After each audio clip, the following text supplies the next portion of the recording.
Welcome to Mindset Mastery for Traders Q&A series, where we decode the psychology behind common day trader hurdles and reveal the steps to get us back on the path to success.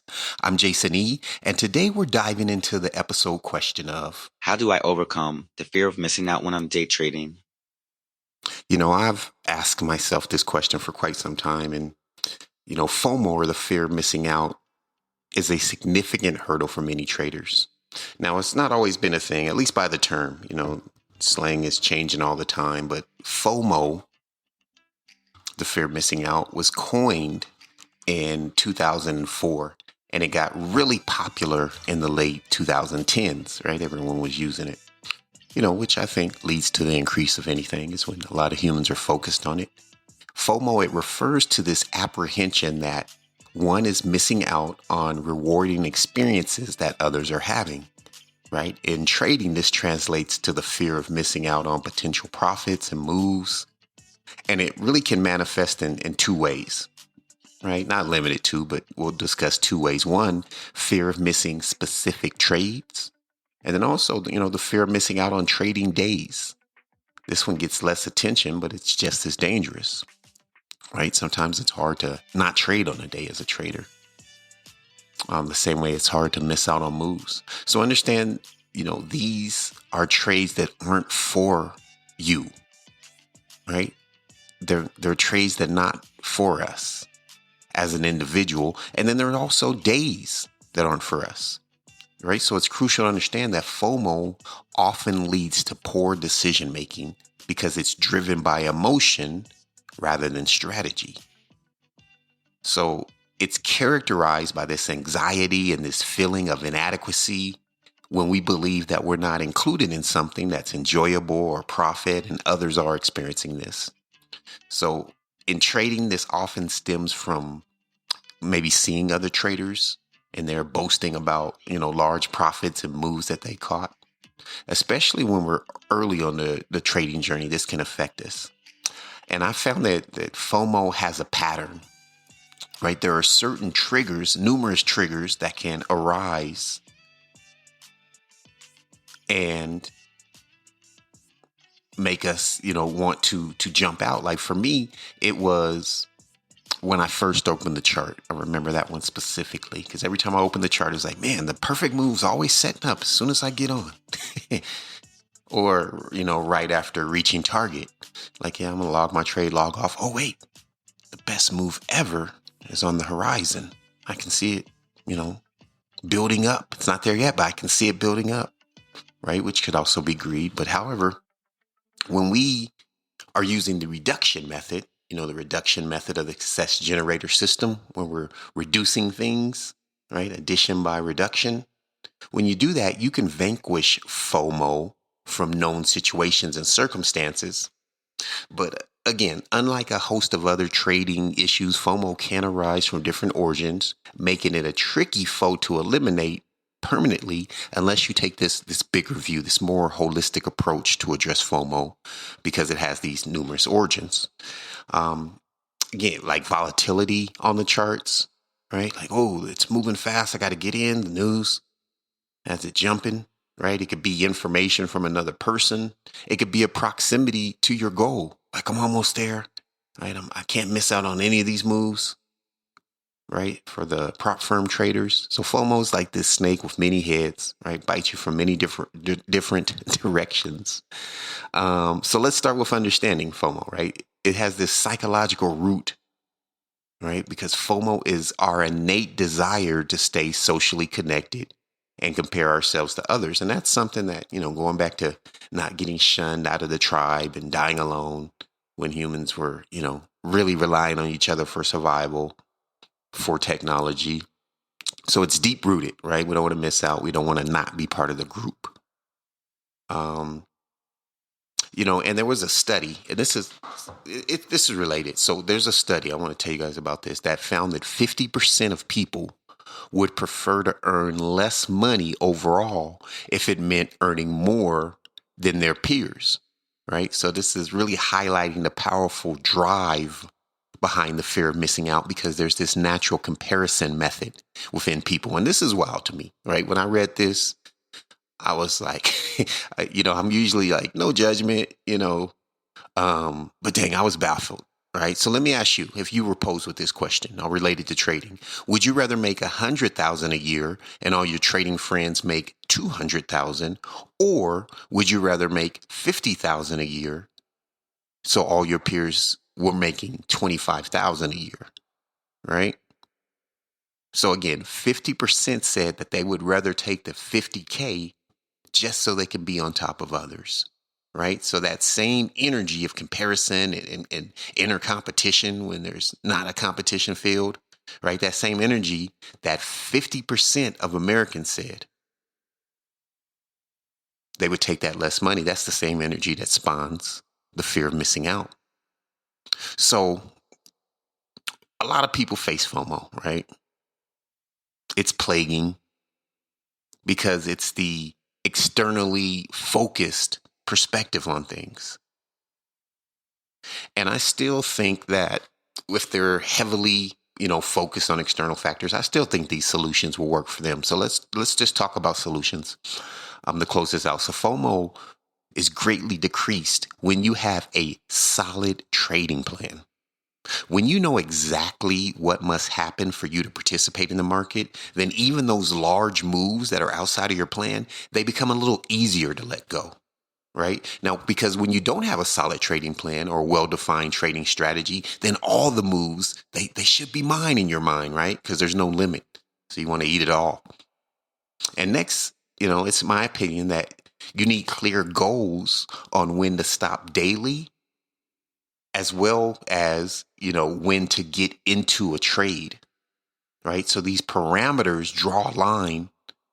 So, oh, I'm over the line, right? That's where FOMO lives. Right? You have to know when to stop for the day. And when you have a daily kind of stopping mark, it has to be tangible, right? It can be based on a time frame, like I only trade these hours on these days, or like P&L parameters, right? Like on the positive P&L mark or on the negative P&L mark, or it could also be the tick and the point mark, like this amount of points up, this amount of pips down, this amount of ticks down, right? Just written guidelines so you know what's outside of the box. So you can know, hey, I'm stepping outside of this box. This is where FOMO is. And then FOMO could be more of this fleeting thought. Like, dang, that would have been cool, versus an anxiety inducing thought that kind of lingers. It's like, oh, you better get in there. Most people, they have this innate sense to stay consistent. Like we're creatures of habit. However, when we're missing a written plan or a stated way of operating consistently, then we have no foundation, right, to even do what we said we were going to do. All right. So a written plan is going to drastically help with lowering the occurrences of FOMO. And the last thing I want to mention on this is not letting FOMO make you trade on days you shouldn't. And I've learned this the hard way. I've lost money on vacations with bad internet connections, right? And should not have been trading. Lost money on days that didn't fit my strategy, just because I wanted to participate, right? Shouldn't have been trading on those days, but it's all good because I needed to learn those lessons, right? As a trader, you have to kind of find those lines when you're building your strategy, but you must be working towards getting them. And the truth is, if you're a new trader, you should be trading every day, right? You can't afford to miss out on learning opportunities because it's the only time we grow as a trader is when we get in that growth zone.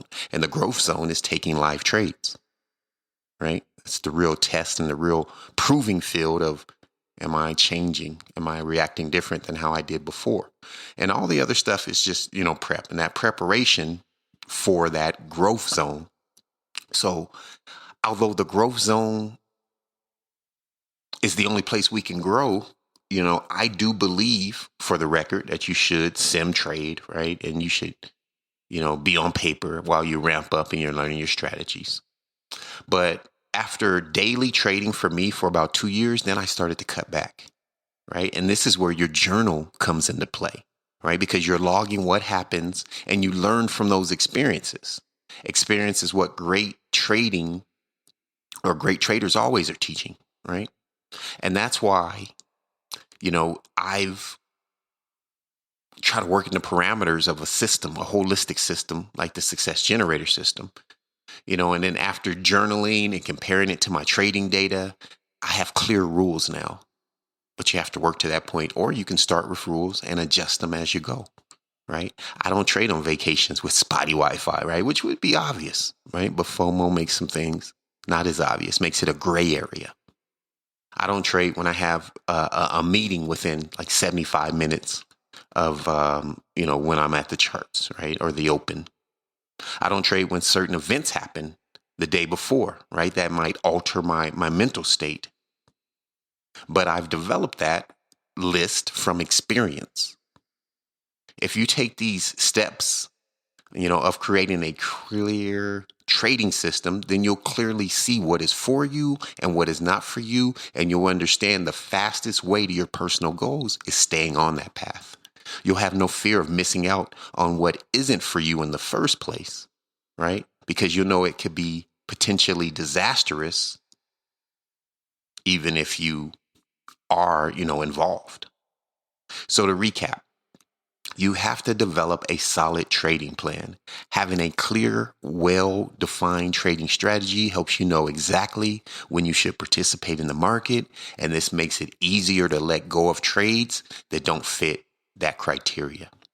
And 2 is set goals and limits, establish daily stop points, again, based on time frames or based on your P&L, whether you see that as, ticks or points or a monetary amount. Because when you have these guidelines on what's outside of your trading parameters, it's easy to stop and avoid FOMO-induced decisions. Now, 3 is know when to sit out. Recognize that not every trading day is for you, right? Know what your days look like. If you're a range trader, right, and it's a trending day, you may want to consider it. If it's an opposite, right? If you're a trend trader and it's ranging on that day, it's okay to miss out on some market movements because they don't align with your strategy. And then 4 is use journaling to learn from experiences. Keep a trading journal to log what happens and learn from these experiences, right? Start cutting the fat because this is going to help you develop these personal rules, like not trading on vacation, or when I have upcoming meetings.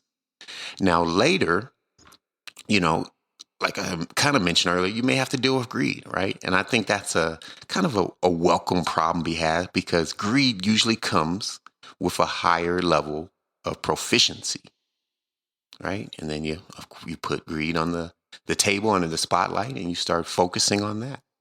So in conclusion, overcoming FOMO and trading requires a clear understanding of your trading system, goals, and limitations.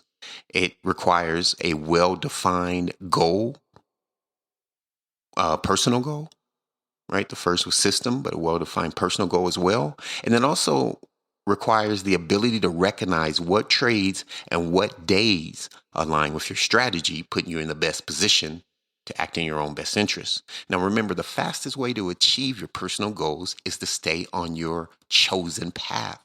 By doing so, you'll have no fear of missing out on what isn't right for you because it's not in your path in the first place. For additional guidance on determining your fitness to trade on any given day, I want you to consider listening to the interview with George Papasaw. It's called Why Settle? It's episode 2, season 2, episode 4, June 7th, 2021. And by implementing these strategies, right, and maintaining a focused personal approach, you can effectively manage occurrences and overcome FOMO in your trading journey.